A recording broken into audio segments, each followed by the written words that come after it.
po natin siya. Huli nyo.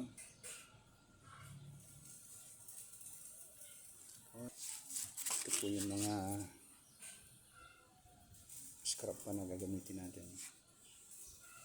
Lagay po natin siya dito sa bali division po. Papatungan ng plywood. Na po yung ating scrap. Ito ang ginawa. Medyo mataas din po siya para marami po mga gamit na may lagay. Ito naman po yung ating pang i-assemble. Bali, dudugtong-dugtongin natin to para magamit siya. Dito po natin ilalagay yan.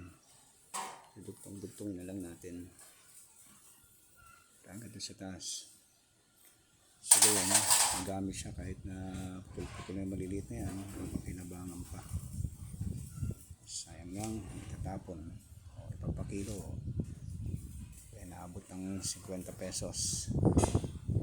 Pero pag ginamit, tatagal pa. Kimpag-inabang pa yan.